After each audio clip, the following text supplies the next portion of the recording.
Y vamos a estar abriendo en el Evangelio según San Juan, capítulo 20, y leeremos los versos 24 al 29. Evangelio según San Juan, capítulo 20, versos del 24 al 29. Y leemos para escuchar la voz de Dios. Dice así: Tomás, al que apodaban el gemelo, y que era uno de los 12, no estaba con los discípulos cuando Jesús llegó. Así que los otros discípulos le dijeron: hemos visto al Señor. Mientras no vea yo la marca de los clavos en sus manos y meta mi dedo en las marcas y mi mano en su costado, no lo creeré, repuso Tomás.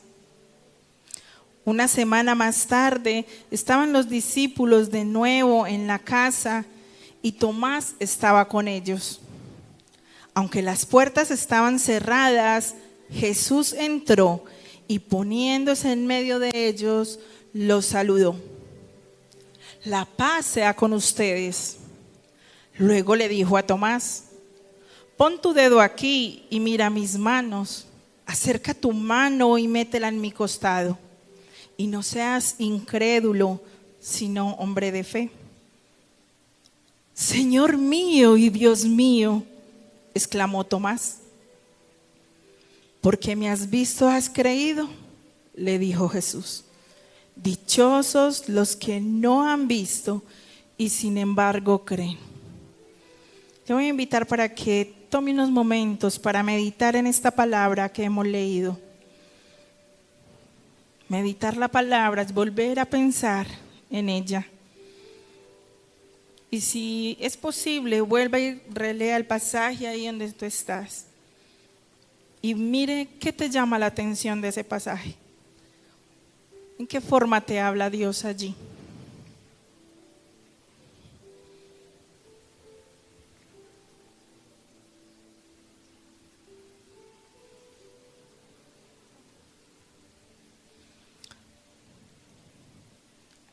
A mí me llama la atención la forma en que Jesús responde a la necesidad de evidencia de Tomás. No lo reprende, sino que lo invita a tocar sus heridas. Y yo veo ahí de manera implícita gracia y amor de Dios. Y yo sé que así es para nosotros también hoy, en nuestras luchas de fe. Nos invita a acercarnos a Él.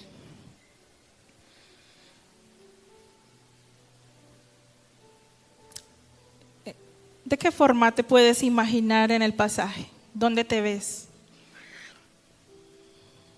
¿Te ves como con una fe activa o te ves falto de fe?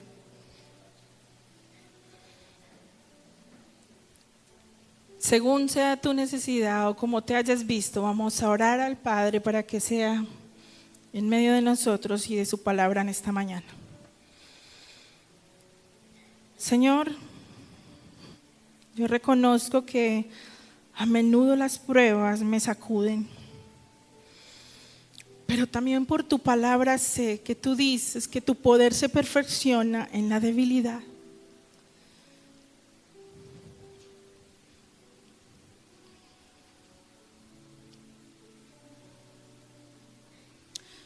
Perfecciona mi fe.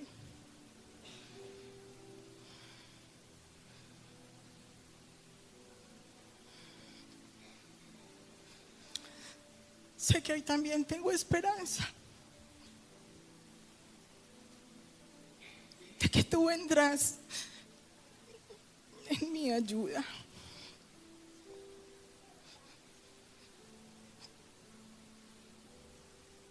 Hoy te pido que por tu palabra hables a nuestros corazones. Yo hoy te pido que por tu palabra llenes cada vacío de nuestro corazón. Porque yo quiero exclamar lo que dijo una vez Tomás, Señor, que tú eres el Señor y el Dios de mi vida. Refina mi fe, ánclame a ti, porque hoy te necesito. Señor, y a todos los que en medio de tu pueblo hoy estén así, ánclanos en la fe. Padre, que tu palabra que va a ser expuesta cumpla el propósito por el cual tú la envías cada día. Y esta mañana, Señor, esta palabra de fruto en nuestros corazones. Yo te ruego que tú bendigas al expositor de tu palabra, que lo uses con tu Espíritu Santo y que esa palabra renueve y refresque nuestro ser. En el nombre de Cristo Jesús te lo pido. Amén. Y hoy nos estarán compartiendo la palabra titulada Dios cicatrizado, la gloria de la resurrección y nuestra vocación. Yo invito al pastor Edison con nosotros.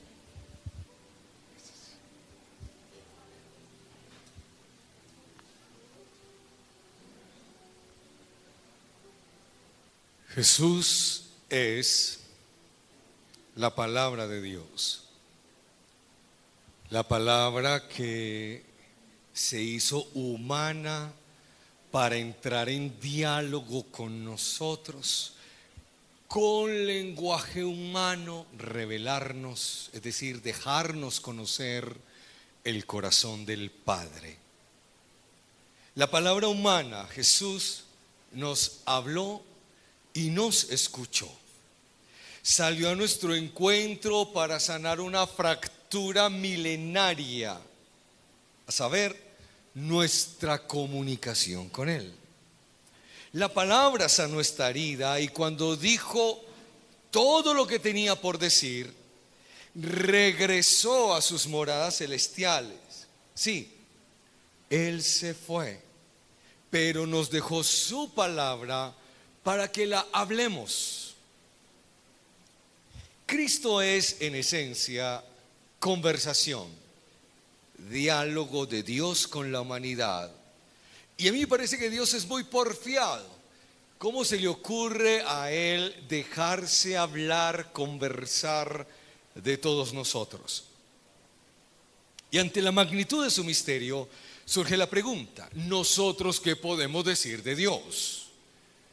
Yo creería que nada, pero las Escrituras nos habilitan para conversar a Dios y en la conversación redescubrirlo, y en el hecho de redescubrirlo, amarlo, servirlo.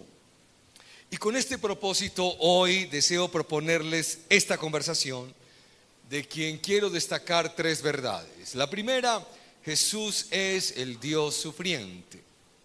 La segunda: Jesús es el Dios triunfante. Y la tercera: Jesús es nuestra vocación de vida.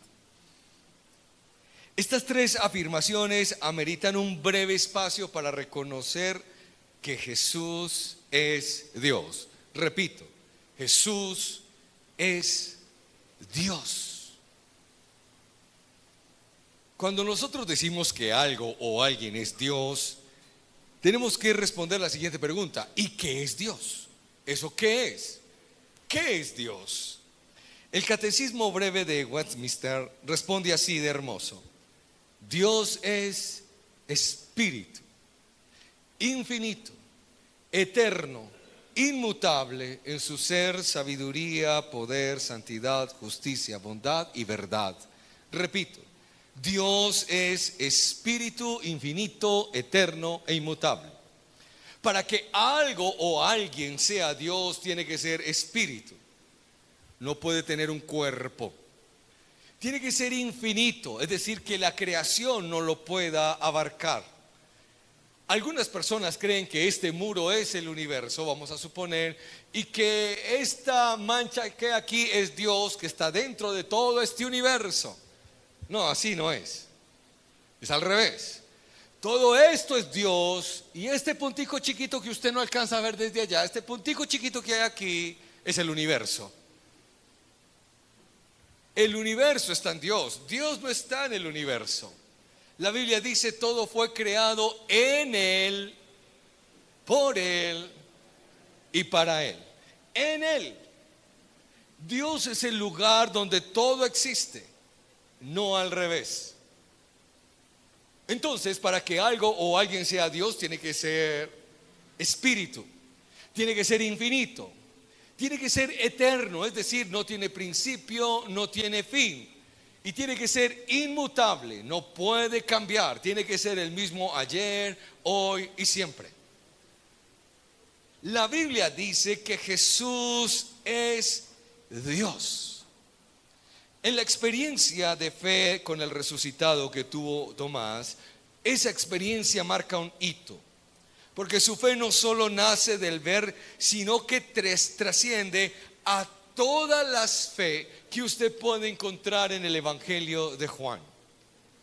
Ahora, seamos justos, todos los que creyeron en Jesús resucitado en su momento, tuvieron que verlo primero para después poder creer. Tomás no fue el único que necesitó ver para creer. Todos necesitaron ver para creer. Somos muy injustos con Tomasito. Pero ¿sabe algo? Cuando Tomás creyó como ninguno de los otros habían creído. Cuando Tomás creyó, dijo: Señor mío, Dios mío. Esa es la fe a la que todos nosotros debemos llegar, a creer en Jesús como el Señor y como Dios. Tomás no solo creyó que había resucitado, descubrió en Jesús que Él es Dios y por eso lo grita: Señor mío, Dios mío. En Filipenses capítulo 2, verso 6, la Biblia dice que Jesús no estimó, escuche bien esto, no estimó el ser igual a Dios. Jesús no estimó ser igual a Dios, es decir, Él es Dios. Él es espíritu infinito, eterno e inmutable. Antes de que existieran los cielos y la tierra, Jesús ya era. Es más, Jesús fue el que creó todas las cosas. Y aquí está la parte de la belleza de la Navidad. Imagínate un carpintero de Nazaret enseñándole a sostener un serrucho, un martillo, para crear un escaparate al que creó la luna, las estrellas, el mar y toda la vida que en este planeta hay. ¿Cómo hacer eso? O como dice una amiga mía, la Virgen María sosteniendo al niño, ella no sabía si amamantarlo o postrarse y adorarlo. ¿Qué hago? Es que es Dios.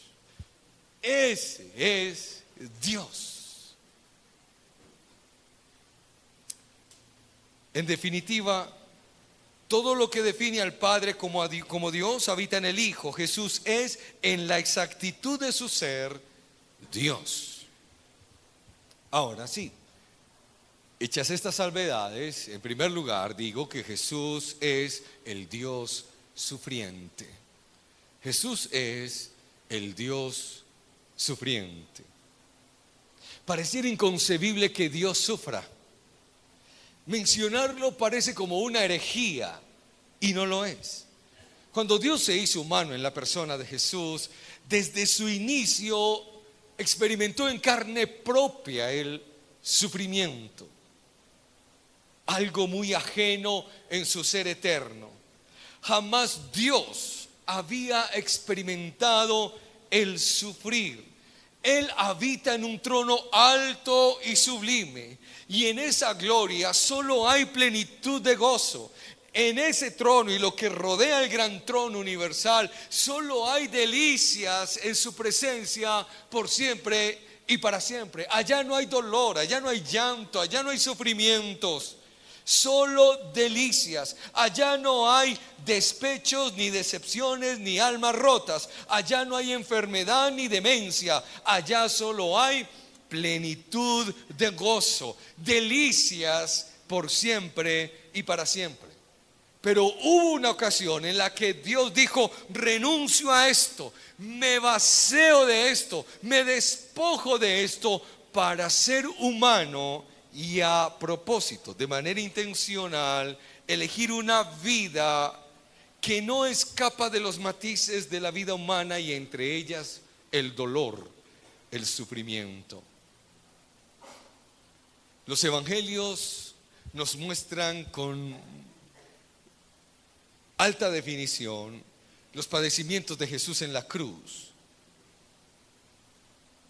Y en su quehacer mesiánico, Jesús asume el castigo de nuestra paz, la tortura por nuestra salvación, el dolor infernal que a usted y a mí nos correspondía. Sí, Dios quiso sufrir así de hermoso. Si no me cree, abra o encienda su Biblia en Isaías capítulo 53 y empecemos desde el versículo 3 a leer cómo Dios elige sufrir y sufre más que cualquiera de todos nosotros. Isaías capítulo 53 verso 3 dice: Jesús, despreciado y rechazado por los hombres, Jesús, varón de dolores, habituado al sufrimiento. Todos evitaban mirarlo, fue despreciado y no lo estimamos. Ciertamente Él cargó con nuestras enfermedades y soportó nuestros dolores, pero nosotros lo consideramos herido, golpeado por Dios y humillado. Él fue traspasado por nuestras rebeliones y molido por nuestras iniquidades. Sobre Jesús recayó el castigo, precio de nuestra paz, y gracias a sus heridas fuimos sanados. Todos nosotros andábamos perdidos como ovejas, cada uno seguía su propio camino, pero el Señor hizo recaer sobre él la iniquidad de todos nosotros. Jesús, maltratado y humillado, ni siquiera abrió su boca. Como cordero fue llevado al matadero, como oveja que enmudece ante su trasquilador, ni siquiera abrió su boca. Después de aprenderlo y juzgarlo, le dieron muerte. Nadie se preocupó de su descendencia. Fue arrancado de la tierra de los vivientes y golpeado por la rebelión de mi pueblo. Se le asignó un sepulcro con los malvados, y con los ricos fue su muerte, aunque no cometió violencia alguna, ni hubo engaño en su boca. Pero el Señor quiso quebrantarlo y hacerlo sufrir. Y como Él ofreció su vida para obtener el perdón de pecados, verá su descendencia, prolongará sus días y llevará a cabo la voluntad del Señor, pues su sufrimiento verá la luz y quedará satisfecho. Jesús es el Dios que sufre, y sufre con una intensidad, con unas dimensiones que ninguno de los presentes aquí ha llegado a sufrir. Pero ¿sabes algo? Jesús sufrió más que esto. Jesús también sufrió el infierno. Jesús vivió en carne propia el infierno. Y no porque cuando murió se fue para allá, no, en la cruz colgado experimentó lo que es sufrir el infierno vivo. John Parker dijo que nosotros no podemos tener una idea acertada, imaginarnos, tratar de comprender. No podemos tener algo acertado del infierno con nuestras ideas, ni del cielo. Y dice Parker, es lo mejor que nos puede pasar. Pero quizá la noción más clara que podamos tener del infierno es la que se deriva en la contemplación de la cruz. Contemplemos la cruz, por lo tanto, y veremos cómo será en definitiva el infierno. ¿Cómo será? En una palabra, el infierno es el retiro de todo bien y de todo afecto. Cuando Dios retira todo bien y su amor, eso ya empieza a ser infierno. En la cruz, Jesús perdió todo el bien que tuvo antes. Todo sentido de la presencia y del amor de Dios, todo sentido de bienestar físico, mental, espiritual y todo disfrute de Dios y todo disfrute de las cosas creadas, de todo lo agradable y reconfortante de las amistades, todo le fue retirado a Jesús de la cruz, y en lugar no quedó sino soledad, dolor y un tremendo sentido de la malicia y de la insensibilidad humanas, y el horror de una gran oscuridad espiritual. Eso es el infierno. El dolor físico, si bien grande, porque la crucifixión romana era una de las torturas más grandes que se ha conocido en la historia, era no obstante una parte pequeña de su agonía. Los sufrimientos principales de Jesús fueron mentales y espirituales, y lo que estaba contenido en un lapso de menos de 400 minutos eran en sí mismo una eternidad, como bien saben los que han llegado a sufrir mentalmente. Con razón Isaías lo llamó varón de dolores, experimentado en quebrantos. Imagínate uno vivo con este cuerpo padecer las torturas del infierno. Dios sufriendo. Puesto que Dios se sometió a sí mismo al sufrimiento, atravesando tanto el dolor que provocan los hombres, la crucifixión romana, como el dolor del juicio de Dios, el infierno, y Jesús sufriendo las dos cosas a la misma vez, Él posee la autoridad para comprender nuestro dolor. El Señor no permite que ninguno de sus hijos pase por un sufrimiento que Él mismo no haya vivido en carne propia. Y de allí emana la belleza de su consuelo, una ternura profunda, una ternura que consuela de manera extraordinaria.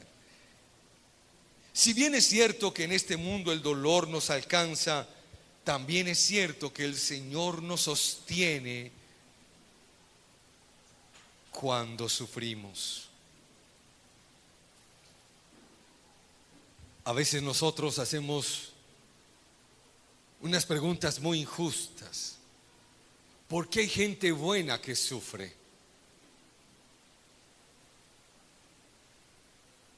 En toda la historia, solo un justo ha sufrido de forma injusta, solo uno, nadie más. El resto de la humanidad, lejos de recibir el castigo que bien se merece por sus pecados, somos tratados con bondad, aún suframos por ello. La Biblia dice que no somos tratados conforme a nuestros pecados, somos tratados con la misericordia de Dios. Y cuando recibimos a Cristo como Señor y Salvador, se nos da de ñapa una ternura desbordante que emana del corazón del Padre y el dulce consuelo que provee el Espíritu Santo. ¿Cómo creer en estas cosas que les estoy anunciando? A través del Dios cicatrizado. Cuando Tomás vio al Señor, no creyó. Todavía no creía, le costaba creer. Cuando vio las heridas, creyó. Cuando vio las heridas, inmediatamente creyó. Nosotros tenemos fe en un Dios herido, y por sus heridas es que creemos. Si no fuera por las heridas de Cristo, yo no podría creer en Dios. Si no fuera por las heridas de Cristo, yo, Edison Ramírez Suaza, no podría creer en Dios. Por sus heridas soy perdonado, y por sus llagas soy sanado. La segunda verdad fundamental que destaco hoy es esta. Hoy me tumbaron, me quitaron el cafecito. Si Dios sufre, que yo también, ¿cierto? Sufra con eso.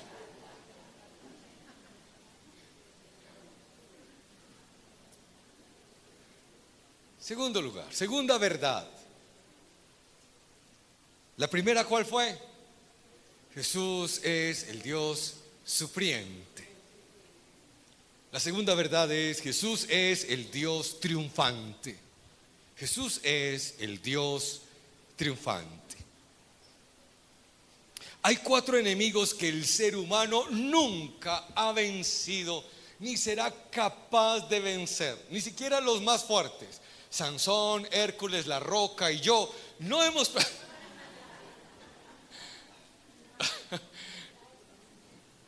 no hemos podido vencer estos 4 enemigos: el diablo, la carne, el mundo, la muerte. ¿Quién de los presentes es capaz de vencer al diablo, de los que están aquí? Ninguno. ¿Quién de los presentes puede vencer al mundo y las cosas que hay en el mundo? ¿Quién de los que está aquí puede vencer la carne? Y entiéndase por carne esa inclinación permanente que tenemos de hacer el mal. ¿Quién puede vencer la carne? ¿Quién de ustedes puede vencer la muerte? Ninguno. Ninguno. En toda nuestra historia, solo una persona ha derrotado al diablo, al mundo, la carne y a la muerte: Jesús de Nazaret. Él ha vencido por todos nosotros. Mi hijo está practicando, eso me llama boxeo, yo no sé. Se quiere volver peleador, se está convirtiendo en un peleador. Y yo no he querido ir a verlo porque de pronto me meto y le sueno los mocos al que lo está cascando. Entonces mejor me quedo en casa.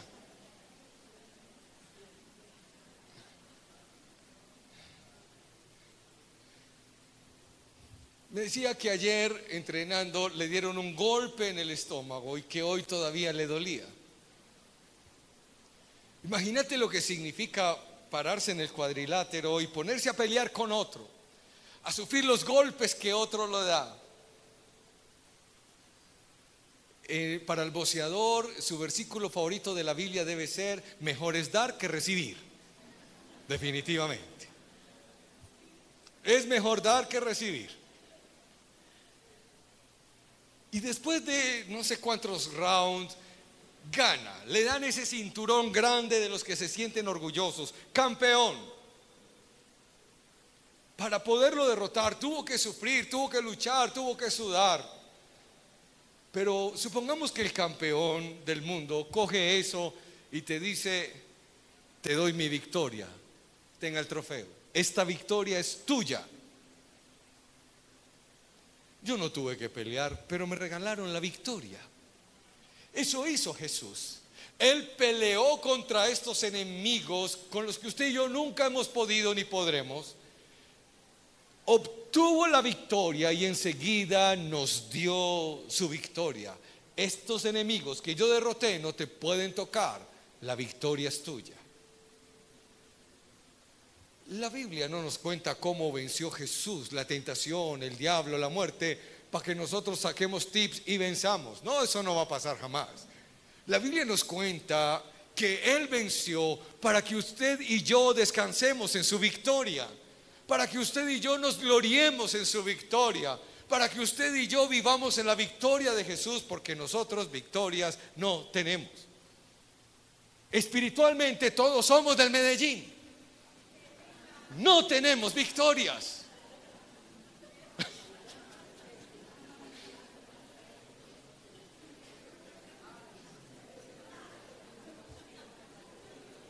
Y no las vamos a tener, seamos sinceros.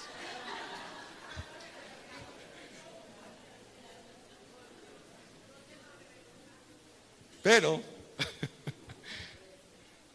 nos gloriamos en el que sí venció, en el que sí triunfó y nos da su victoria. Ahora,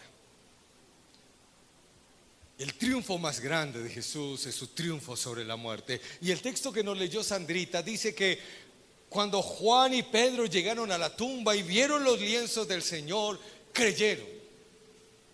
¿Desde cuándo ver unos trapos genera fe? ¿Qué tenían esos lienzos? Y John Stott lo explica de la siguiente manera.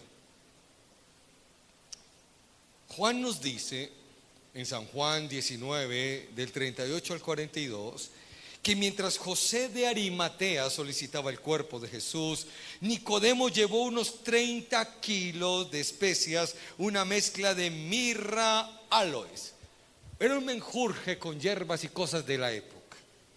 Luego juntos tomaron el cuerpo de Jesús y lo envolvieron en eso.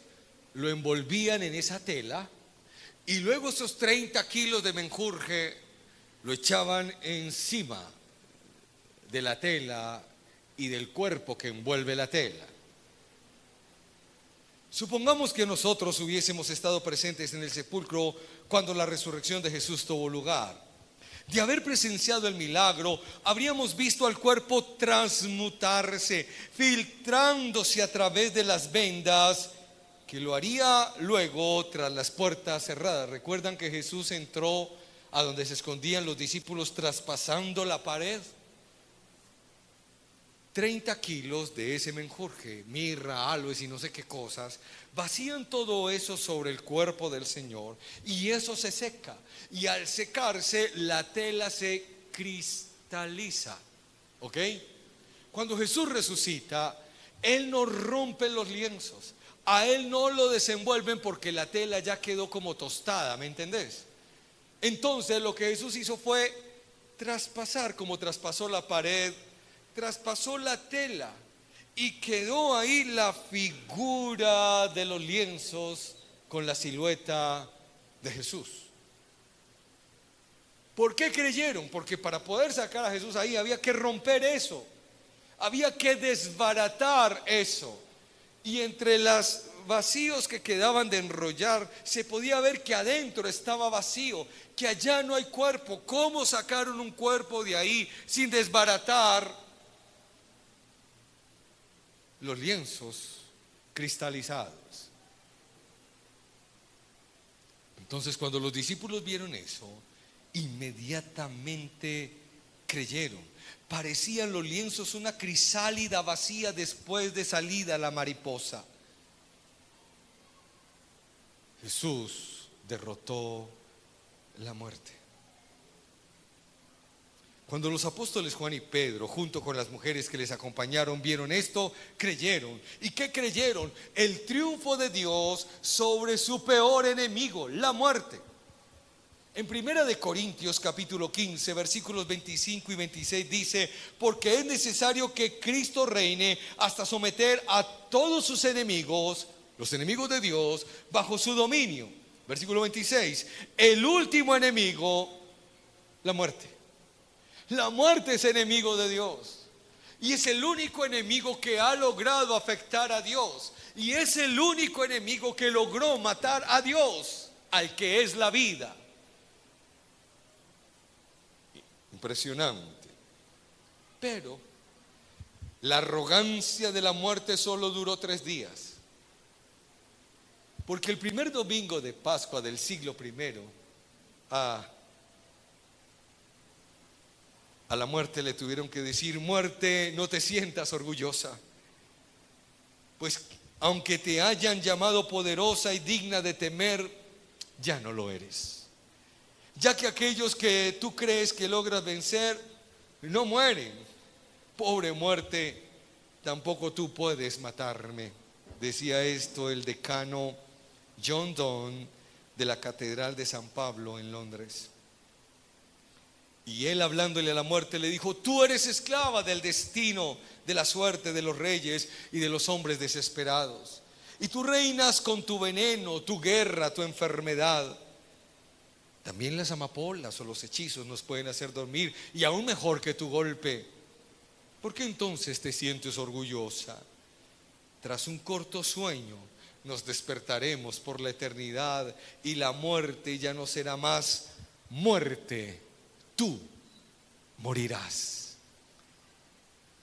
Sí, el Dios triunfante es la muerte de la muerte. Y cuando Cristo vuelva en gloria A la muerte todos le vamos a poder decir a una sola voz: oh muerte, ¿dónde está tu aguijón? ¿Dónde, oh sepulcro, tu victoria? Sorbida es la muerte en la victoria de Jesús. Y esta es la tercera verdad fundamental para hoy. Jesús es nuestra vocación de vida.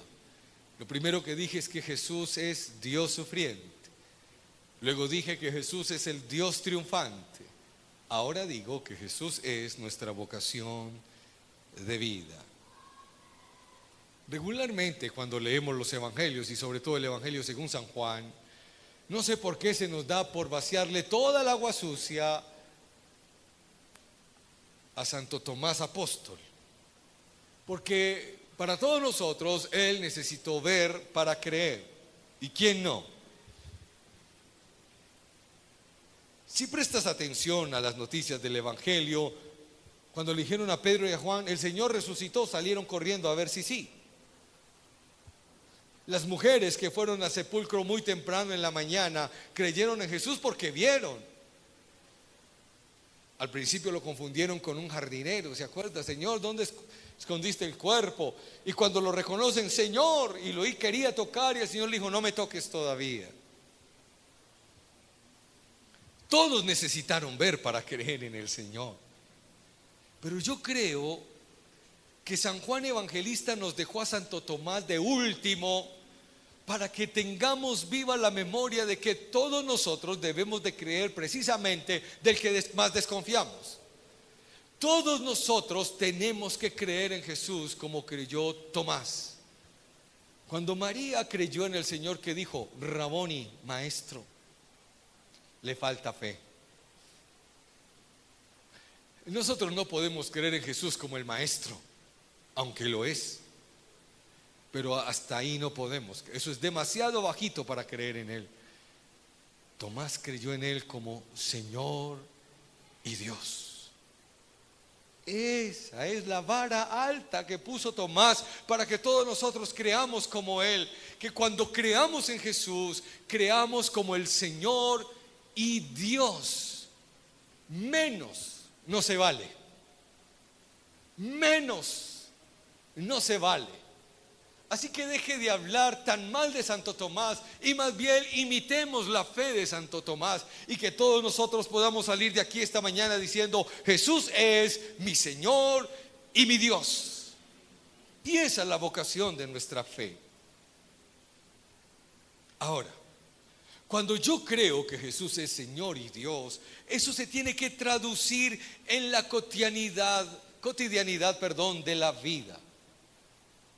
En cada segundo, en cada lugar, en cada instante, en cada ocupación, en cada ocio, en cada hobby, en cada cosa que yo hago, tengo que reflejar mi fe en Jesús resucitado, que Él es mi Señor y que Él es mi Dios.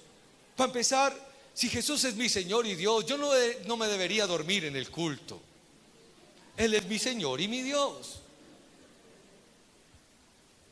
Pero para muchos Jesús resucitado es el que le arrulla. Cuando Jesús es mi Señor y mi Dios, yo me mantengo despierto. Más de uno despertó: ay, Dios mío, ¿qué están hablando? ¿Qué o qué? No, de nada, siga durmiendo tranquilo. Otro día le contamos. Perdone la interrupción de su sueño, de su siesta, qué pena.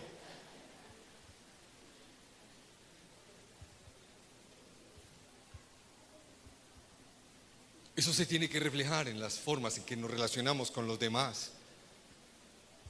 Si Jesús es mi Señor y mi Dios, si Jesús resucitado es mi Señor y mi Dios, pues hombre, soy casado, no tengo por qué andar coqueteándole a otra persona, y mucho menos en la congregación, por Dios. Respete a Dios, respete la fe, respete a la señora, respete a la muchacha, respete. Demuestre que Cristo es tu Señor y Dios. Hombre, ahí está tu marido, por Dios. Deje al de la alabanza quieto. Demuestre que Jesucristo es tu Señor y Dios. en tus finanzas, en tu trabajo, en el contenido de tu televisión, en el contenido de tu celular. Demuestra en todo tiempo que Jesús es tu Señor y Dios. Él debe ser nuestra vocación de vida. En tu integridad sexual, demuestra que Jesús es tu Señor y Dios.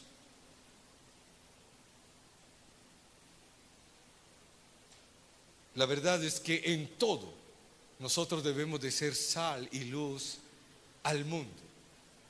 El pecado ha hecho insípida la creación de Dios. El pecado ha hecho insípida la humanidad. Nosotros con el sabor de evangelio debemos ir y sazonar al mundo. Llevemos el sabor del evangelio a todas partes, a todos los lugares, a todos los rincones de la existencia.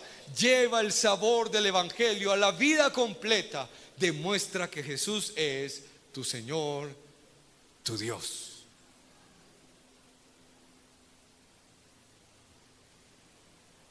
Ahora, si usted dice, yo no quiero comprometerme con la fe en el resucitado, ese no querer comprometerse es peligroso. Una fe sin compromiso es peligrosa.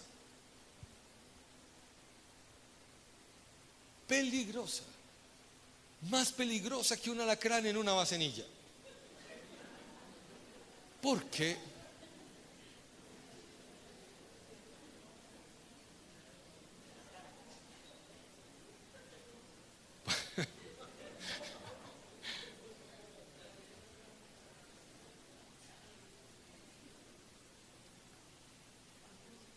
Pones tus pies al borde del infierno. Una fe sin compromiso es arriesgar la vida en todo el borde del infierno. Te costará la eternidad. Vivir sin fe en el resucitado es peligroso. El infierno, damas y caballeros, no es un invento evangélico para manipular gente con miedos. Es una advertencia de Jesús mismo para quienes eligen una existencia incrédula. Yo llamo a eso el ateísmo práctico. En teoría creo en Dios, en práctica Dios por ningún lado. Y qué tristeza que nuestras iglesias se están llenando de ateos prácticos, que con la razón creen en un Dios que existe, pero con la vida no creen ni una pizca en Dios.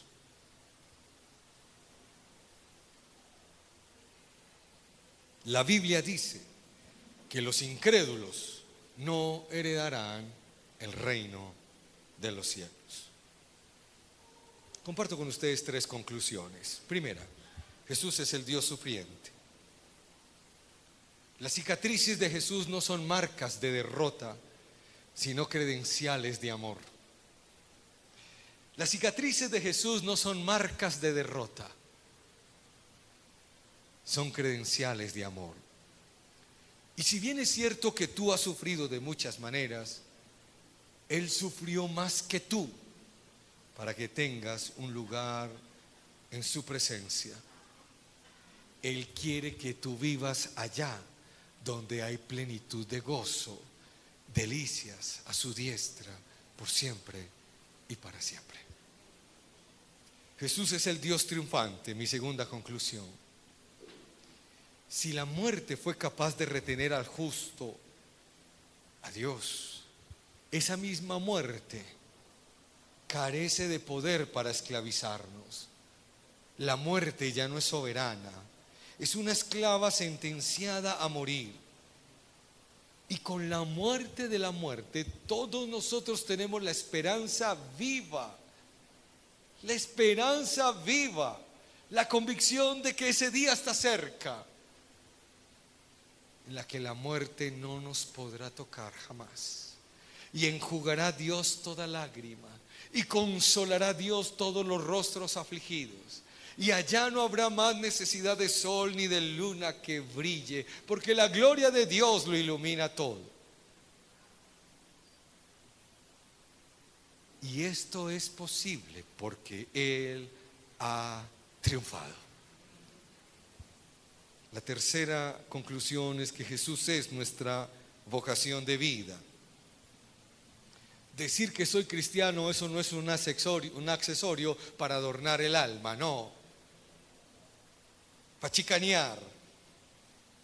Es la brújula para vivir en coherencia con mi Salvador. La fe no es un accesorio, es la brújula para vivir en coherencia con el Señor. Es decir, vivimos hoy en la tierra como si ya viviéramos en el cielo. Usted preguntará, ¿para qué verdades? ¿Usted por qué quiere anclar en nuestro corazón tres verdades?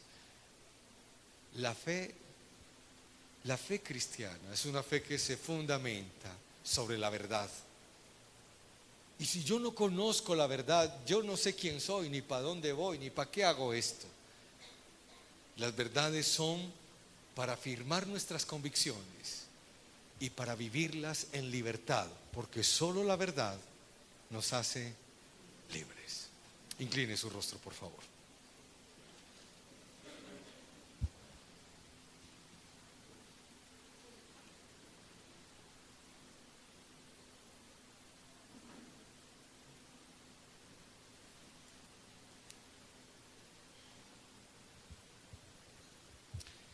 Y ahí con el alma en silencio delante de Dios, responda a esta pregunta.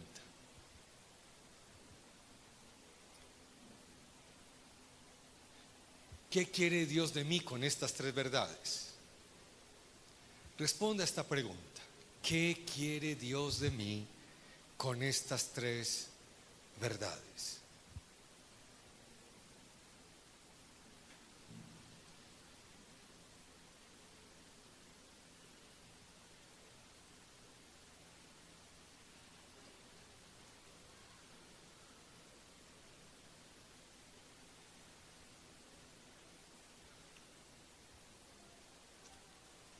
Esto es personal, esto es tú y Dios, nadie más. ¿Qué te ha dicho Dios con estas tres verdades? ¿Qué quiere Dios de ti con estas tres verdades? Jesús es el Dios sufriente, Jesús es el Dios triunfante, Jesús es nuestra vocación de vida. Habla ahí con Dios.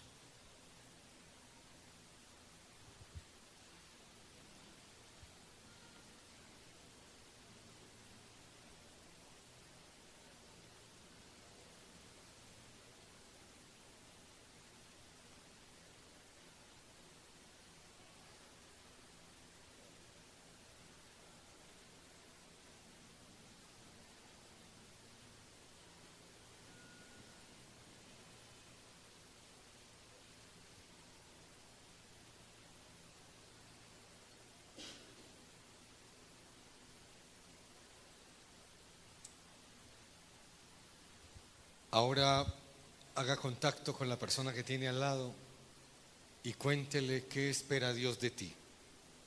Cuéntele al del lado y dígale la verdad, no invente.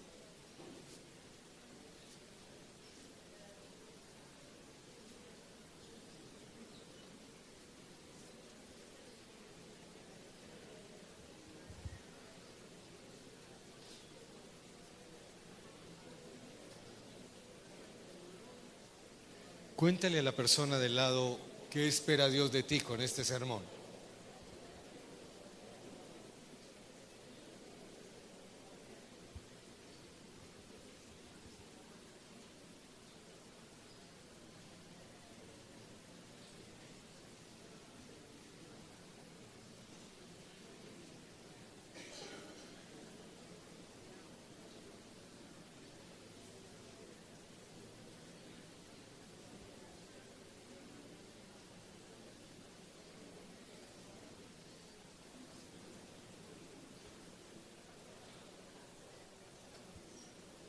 Ahora oremos los unos por los otros, en base a lo que me contó, ¿listo?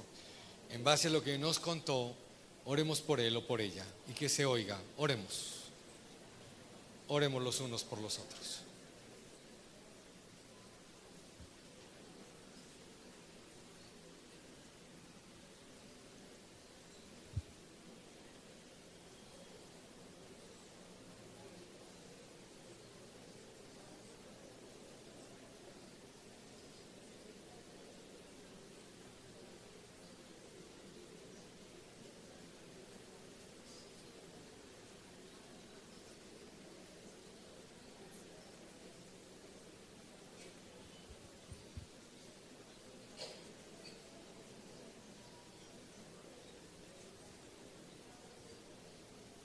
Padre, gracias porque tu voz a través de la Biblia mantiene vigencia. Y esa vigencia nos renueva, nos alimenta, nos fortalece, nos guía. Gracias porque la presencia de tu Espíritu Santo se manifiesta cuando la comunidad, en una fe, en un Señor, en un bautismo, en un Espíritu, abrimos una palabra de Dios. Y abrimos los oídos y el alma para permitirnos que esa palabra entre, nos traspase, ilumine los sótanos de nuestra alma, las oscuridades más profundas de nuestro corazón. Y que esa luz adentro nos renueve, nos sane, nos libere, nos vitalice para la fe, la esperanza y el amor en Jesús. Así oramos. Amén. Amén. Los amo en el Señor. Dios les bendiga.